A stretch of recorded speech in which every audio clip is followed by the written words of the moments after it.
there are so many different facets to Buddhism that you can't say what does a Buddhist believe. It is as widely varied, if not more so, than all the different branches of Christianity. And you're going to probably be surprised, I would suspect, by the time this talk is over, at how widely different the different schools of Buddhism are. I'm going to briefly go over the history and the beliefs, but that's not the thrust of today's talk. But you need to know the history and the beliefs to see how they've diverged. So, this is the story of the Buddha, or Siddhartha Gautama. He was born to a king, or some say an oligarch or a prince, but he was born into a very wealthy family. He was never allowed to leave the palace because his father had been given a prophecy that his son would either become royalty or he'd become a monk. And he didn't want his son to become a monk, so he wanted to keep him from seeing all the suffering in the world. He just wanted him to be surrounded by wealth and pleasures and joy and happiness. But finally, the young man was able to convince his father, I need to go outside and see what the world has. And on different trips outside the palace, he saw, for the first time, according to the story, people who were sick, people who were really old, and people who had died. And he became consumed with this thought of, why are all these people suffering? What is this suffering? We must be able to end this suffering, the tragedy, the sadness in the world.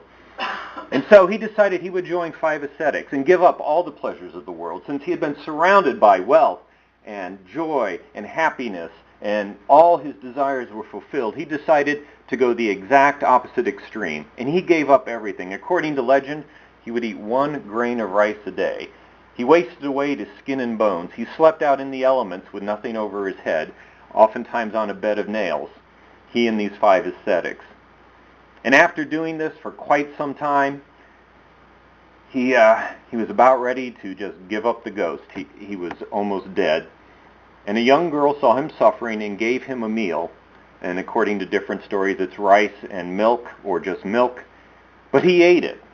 And at this point, the 5 ascetics that he had been with figured he had just renounced their path and had rejected what they were trying to do. But the Buddha decided that being dead didn't do him or anyone else any good, and that there must be a middle way, not the extreme of having everything you want and not the extreme of denying yourself the very things you need to live. And as he decided that he was going to find this middle way and try to figure out how to end the suffering of the world, he sat under a Bodhi tree, and according, again, to the story, for 49 days he sat there and meditated. And he said, I will not leave here until I figured this out. Why is there suffering in the world? And during this time, he was tempted by a demon, Mara, who tried to seduce him with beautiful women, with wealth, with food, with everything that he might want, but he managed to fight the demon's temptations off, and at the end of these 49 days, he'd achieved enlightenment. So what are the teachings that come out of the enlightenment that the Buddha had? First of all, to understand this, you have to know that he wrote nothing down. There are no texts written by the Buddha.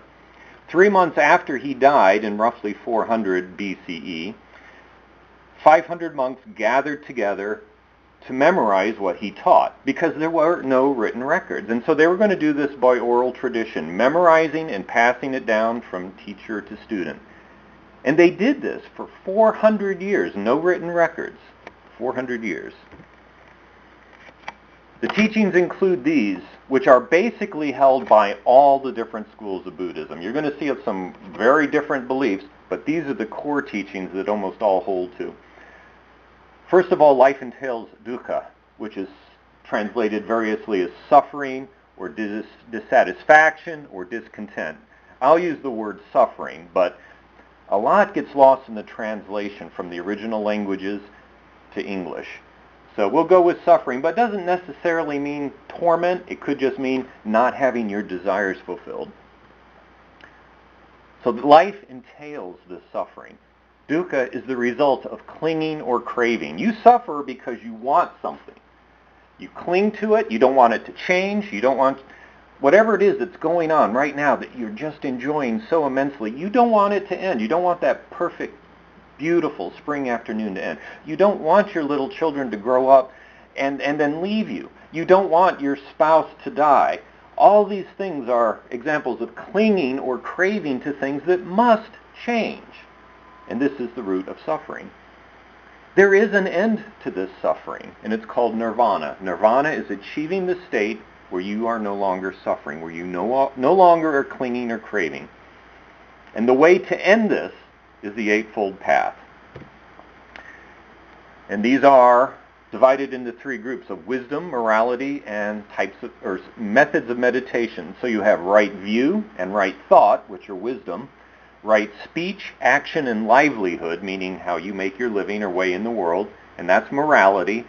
And finally, right effort, right mindfulness, and right concentration, referring to your meditation. And the word right here can denote, again, many different things because the translations are a little difficult.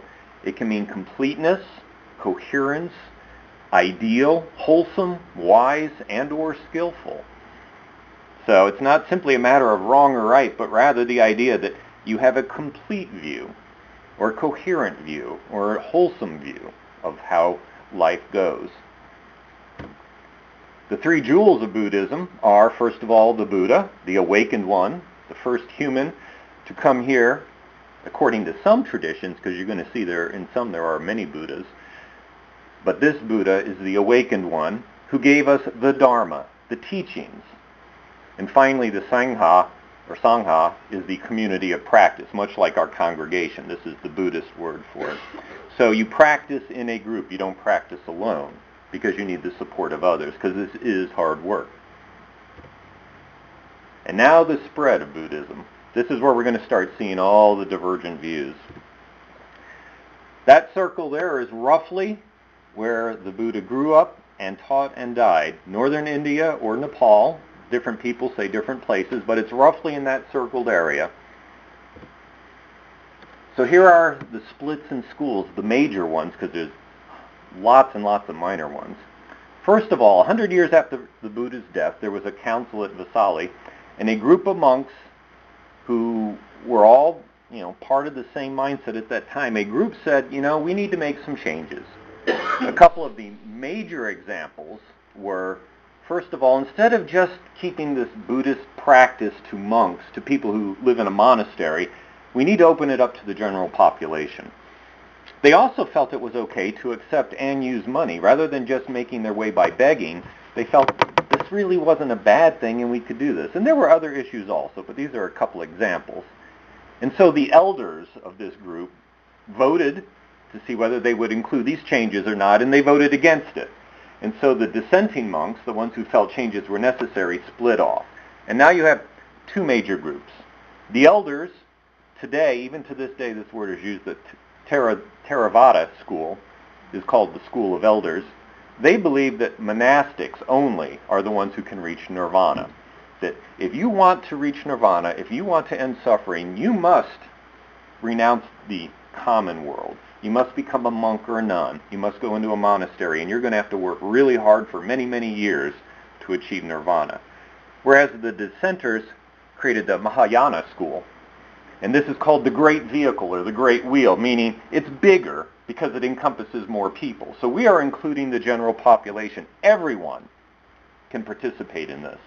Regardless of their station of life, anyone can reach nirvana if they go through the proper routines, the proper meditation, and the proper study.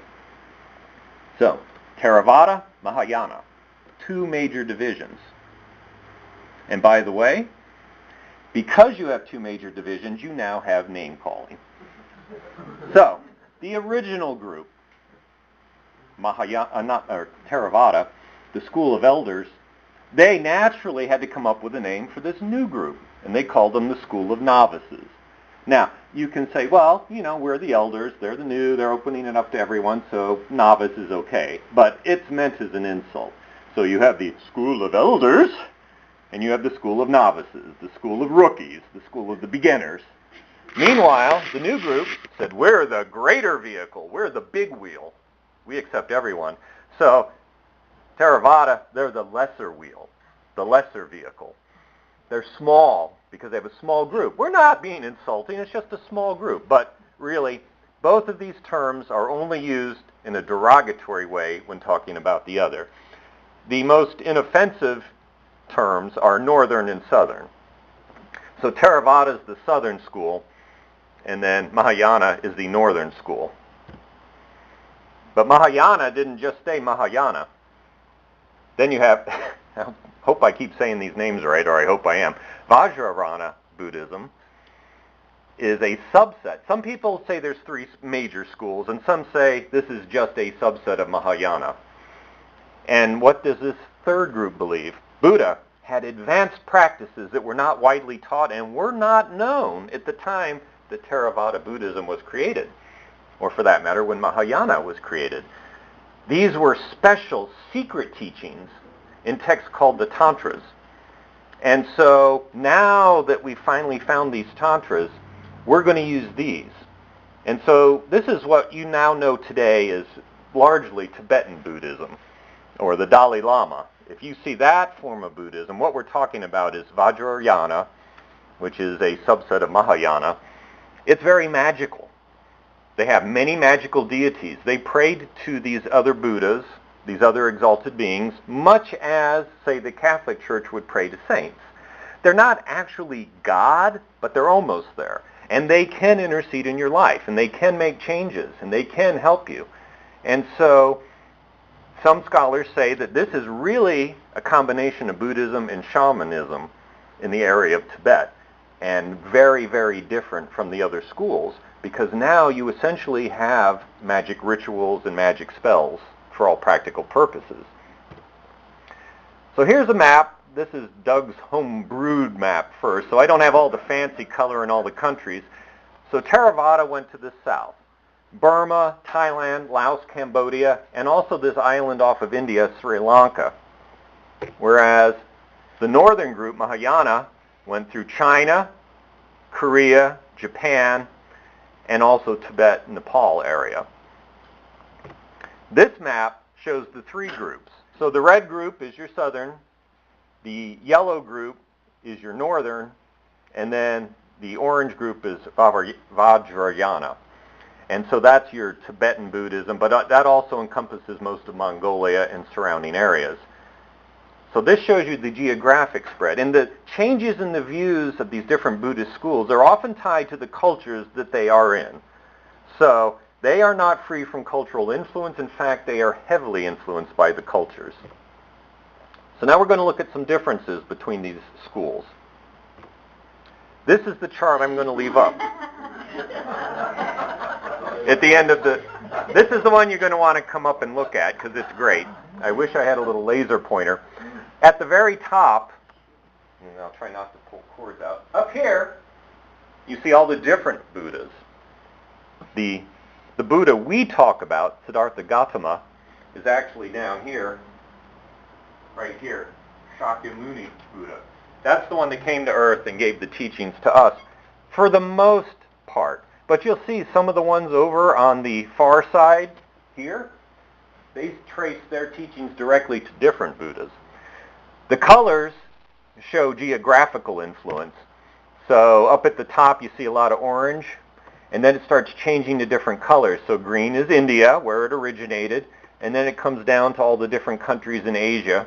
And at the very bottom, you actually see a lot of the different schools, and you even see little drawings of the monks in the different outfits that they wear.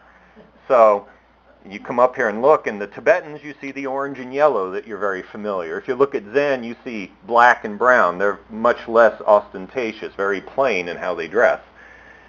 And then you'll also see that on the very left-hand side, there's a purple line coming straight down. That's Theravada. There is still only one basic school of Theravada Buddhism. It hasn't branched off into a lot of subsets.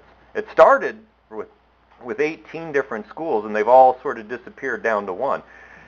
Whereas the Mahayana, that's everything else up there. So you can see much more diversity on that side. Here are some of the major differences. So you have Theravada and Mahayana, and that includes the Tibetan Buddhism. On the left-hand side, Theravada is monastic, whereas Mahayana is everybody. So that's probably one of the major differences.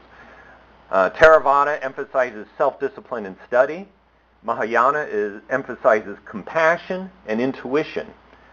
So therefore, Theravada is more rational, at least they say they are, whereas Mahayana is more mystical and magical. They much more rely on you to look within yourself to find truth, as opposed to Theravada, which is external teachings to teach you the truth.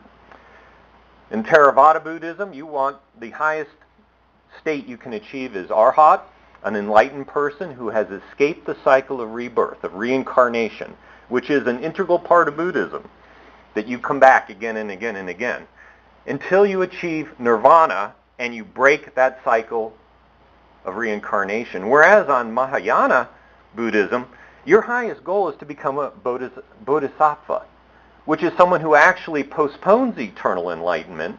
They've achieved it, but they don't want to move on to nirvana because they are going to stay back and help others in the world to also achieve nirvana. And so they actually take a bodhisattva vow where they say, I renounce eternal nirvana right now. I'm going to stay back on earth and help everyone else through life after life after life. Theravada believes you can achieve enlightenment in only one lifetime, whereas Mahayana believes it takes many lives, many reincarnations, before you achieve it. Theravada believes that arhats do not become Buddhas. Buddhas are separate things, whereas on the Mahayana side, you can become a Buddha eventually. In fact, the cosmology of Buddhism is there's an infinite number of worlds out there. You know, they were well ahead of other religions in this thought that there are unlimited worlds and unlimited Buddhas out there. They don't all come to Earth, but there's an infinite number out there, and they're all doing the same thing, trying to break this cycle of suffering. So finally, and it's a bit simplified, but the highest goal for Theravada is your personal happiness, because you are breaking that cycle of suffering. Whereas in Mahayana, your highest goal is compassion for others, because you renounce eternal nirvana to stay back and help others to achieve this. So you can already see there's some major philosophical differences between these two schools. Another huge difference is the scriptures. This may well be the biggest difference. Theravada Buddhism uses something called the Pali Canon, P-A-L-I. That is the language they're written in. This is the first written record of the Buddha's teachings, and it occurs 400 years after the Buddha died. So for 400 years, all those teachings I told you about that were passed on from teacher to student orally only, they're finally going to write it down. This was held in Sri Lanka, that island off of India that I showed you on the map. It was all written down on palm leaves, and supposedly, according to what I've been able to research, this entails approximately 6,000 pages of teaching. So this is the Pali Canon, 6,000 pages. Mahayana Buddhists, however, have tacked on to this. They accept those original writings, but they have more, the sutras. By the way, the writings in the Pali Canon are called sutras, without the R. Sutras, and this is just a thing between the two languages of Sanskrit and Pali, these sutras came via Nagarjuna. And I've heard this said different ways on YouTube too. I go and research this. Some say Nagarjuna or something that I can't say. But I'm going to go with Nagarjuna. In any case, he is often called the second Buddha. His teachings were so important that other than the Buddha himself, his hold great sway on the Mahayana side of Buddhism. And some of the famous ones you may have heard of are the Heart Sutra, the Lotus Sutra, and the Diamond Sutra. Now, depending on the source, you're going to hear different things. Some Buddhists teach that he wrote these things because he was essentially a Buddha also. And his teachings carry that much import because he was that wise. Other teachings say that he received them from the Nagas. Nagas are mystical creatures that are half snake, half human, live in water. And they had all these sutras hidden from humans because the Buddha taught these sutras to the devas, which are almost divine beings. I'll get to them a little bit later. And so he actually went to these other planes of existence and taught to other life forms besides humans. And they've been hidden for all these years. Then they were written down, and the Nagas guarded them and finally gave them to Nagarjuna. And so now they're being released to the humans. So there's a lot of, amazing stuff behind where these sutras came from. Other texts that the Mahayanas use are Shastras, which are commentaries on these sutras, and Tantras, as I mentioned, which are the writings that the Tibetan Buddhists use. And this is all in Sanskrit, so it's also a totally different language.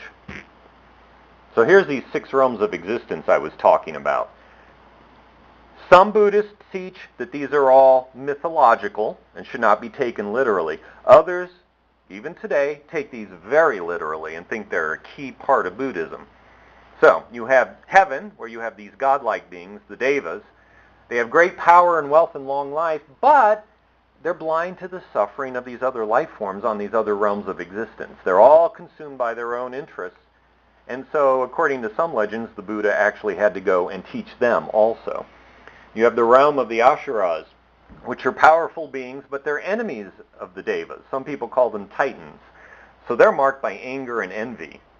Then you have the realm of hungry ghosts, who are never satisfied, marked by addiction, obsession, and compulsion. They're often pictured in drawings as creatures with a hole where their stomach is because it's never filled, and very thin necks because they can never take in enough.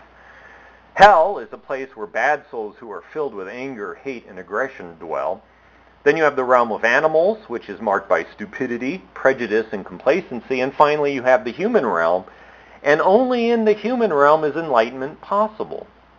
Even the devas can't achieve enlightenment. They have to be reborn as human. And only in this realm may you finally achieve nirvana. Other differences. Now we're going to look at some specific schools that exist today to show you still more differences. And we'll do about 4 or 5 of these.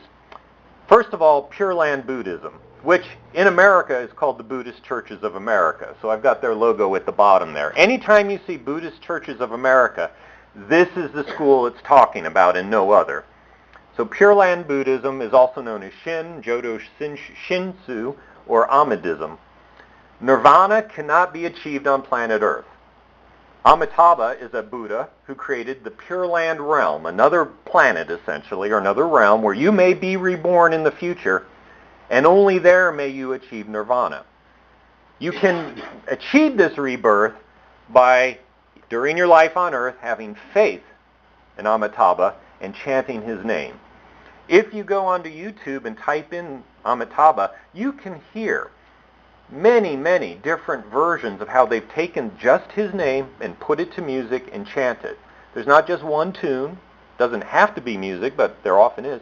And they will sit and do this for 2 hours, just chanting this one name very slowly over and over, sometimes to music, sometimes not. This is all you need to do in Pure Land Buddhism to achieve the wisdom you need and the ability to be reborn in the Pure Land. This is very much like having faith in a Savior in Christianity and having faith in Jesus. And there might be some deliberate similarities because they are the only ones who use the word church. And maybe they see themselves paralleling Christianity a little bit more than the other Buddhist schools. I don't know. That's speculation on my part. But the similarities of having faith and focusing on one person to save you is very interesting, comparing it to Christianity. So that's Pure Land Buddhism, which of course falls under Mahayana, because everything falls under Mahayana except for Theravada. So this is the Tibetan Buddhism I was talking about, Vajrayana. They have the secret texts known as Tantras. In their meditation and in their rituals, they use mandalas, which are artwork for contemplation or meditation. And you don't just sit down and make one up. They have very deep meaning in how they create this. So the one on the bottom is an example. Mantras are mystical incantations used for magical or mystical connection to the spiritual. So there is essentially the chanting of spell-like components. Yidams are deities, manifestations of the Buddha that are the focus of personal meditation. Much like the Catholic Church has saints that they focus on for different things, Tibetan Buddhism has yidams where you will actually focus on an individual deity, a manifestation of the Buddha. The Dalai Lama is considered to be the 14th incarnation of the Bodhisattva, remember, the ones who have renounced eternal nirvana to stay here on earth and help. So they come back over and over reincarnated here on earth to help others. He's considered the 14th incarnation of the Bodhisattva of compassion. And this is why it's so important for Tibetan Buddhists to figure out who is reincarnated as whom, because these are the Bodhisattvas that have decided to stay to give us enlightenment because they've achieved it already. Now, going from the probably one of the most ornate and most detailed versions of Buddhism with so many different aspects, you get to Zen Buddhism. And you've heard me talk about this if you've been around a while. Much simpler, very simple. Enlightenment is not a thing you achieve in the future. It's something you gain moment by moment, by fully understanding who you are, where you are, and how everything changes from second to second. There is no eternalness to anything. Rather, you are essentially on a wave front of actions that occur beyond your control, and you exist moment by moment. It emphasizes meditation, not chanting, not study, not staring at a mandala, staring at a blank wall, and just clearing your mind and doing nothing. Or, in some schools, using koans, those riddles like, what is the sound of one hand clapping? And you think on that during your meditation. The buildings and ceremonies are very simple. They're not ornate, like Tibetan Buddhism, with all the colors and all the deities and the statues. Zen Buddhism is the exact opposite. Very simple and plain. And by the way, it's also Zen Buddhism that generally leads to what we're going to look at later as secular Buddhism. Nichiren, formed in the 1200s in Japan, they believe they are the only school that's got it right. All the other ones are wrong. They focus on the Lotus Sutra. So remember those sutras I told you about that were supposedly hidden from humans for many years and guarded by the Nagas? The Lotus Sutra in their school is the only one that really has the secrets to enlightenment. But rather than spending a lot of time studying it, they believe, although they do study it, don't get me wrong, they believe that chanting this phrase, salutation to the Lotus Sutra, is all that's necessary.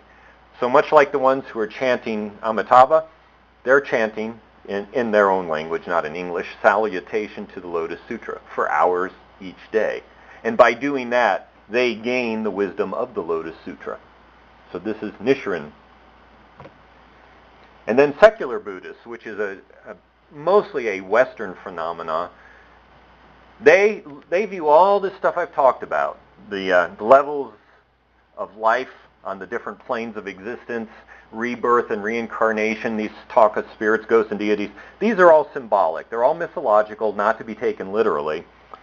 They find great value in meditation and understanding the nature of self. They're fully on board with this idea that Zen Buddhists teach, that you really have to understand that you exist moment by moment. And they find great value in the quiet meditation. They do accept the Four Noble Truths and the Eightfold Path, but they are not going to be praying to other deities. They're not partaking in Tibetan-style Buddhism. They're not chanting the name of a Buddha, and they're not chanting salutations to the Lotus Sutra. Secular Buddhism now has its own association in the U.S., the Secular Buddhist Association, and also there's a group called Buddhist Geeks, which tries to take modern technology and use that to teach people who don't have a Sangha nearby. And so, it looks a little goofy. They're deadly serious in what they do. Now, if you go out and find something like a Buddhist magazine over at Hastings, like Tricycle, which is a big one, what you don't necessarily understand, and what I only knew very vaguely, is the writers in Tricycle come from all these different schools. So you can read one article, and go, oh, okay. Then you read another one, and that one seems very different. And you start wondering, what the heck is this Buddhism all about? These guys, they're not even saying the same thing. No, they're not. It would be like a magazine that included Catholics, Protestants, Greek Orthodox, Mormons, Jehovah's Witnesses, Seventh-day Adventists, and just throw them all, here's a Christian magazine. Enjoy.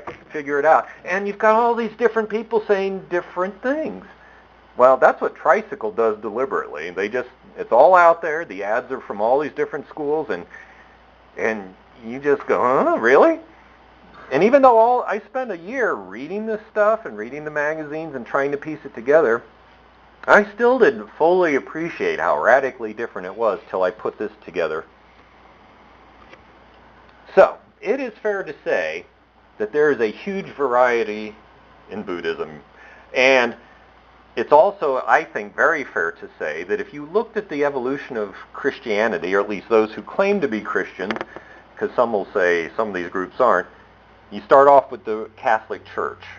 They were the only ones. Then you had the Reformation and the Protestants came in. And then the Protestants started splitting into all these different schools, much like Mahayana Buddhism did.